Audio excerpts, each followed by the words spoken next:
मतलब कुछ न कुछ आपको करना है उस बारे में। और उसको फिर हम जैसे बात करते हैं हमारी जो दूसरी स्कीम्स हैं, जैसे हम मैं Mohammad Iqbal National Conference block president ex sarpanch हूँ, टटानी का रहायश पजीर हूँ। यहाँ इस वक्त जो गवर्नमेंट की तरफ से टीम आई है विलेज लेवल पे, village to backup level scheme के बारे में लोगों की जानकारी के लिए कि लोगों के क्या क्या मुश्किलात दरपेश हैं, उसके बारे में इस वक्त हमारे यहाँ पे टीम आई है, जिनका पहला यहाँ पे दौरा हुआ स्कूल में, मिडिल स्कूल टटानी बी में। मुलाजमों की मीटिंग हुई, मुलाजमों की परेशानियों का उन्होंने अजाला किया, उन्होंने अपने अपने प्रॉब्लम में स्कूलों की बता दी।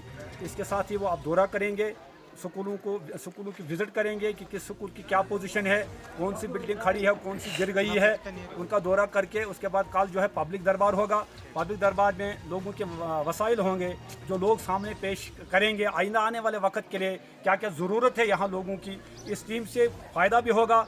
अगर गवर्नमेंट चाहेगी इनकी जो यहाँ से प्लानिंग, जो यहाँ से इनका डाटा जाएगा, अगर उस पर गवर्नमेंट एक्शन लेगी तो ये टीम मुफीद होगी। अगर एक्शन नहीं होगा तो ये जूं का तूं फिर रहेगा। तो हमें पूरा भरोसा है इस वक्त गवर्नर राज में, इस वक्त आम लोगों को बात करने का मौका मिला है। जो पंचायतें बनी हैं, पंचायतें भी इस वक्त खुल के बात करेंगी और लोग जो हैं लाजवाल उर्दू न्यूज़ यूट्यूब चैनल को सब्सक्राइब जरूर करें और बेल आइकन पर क्लिक करें। बेल आइकन पर क्लिक करने से आपको ताज़ा तरीन खबरों की फौरी जानकारी मिलेगी।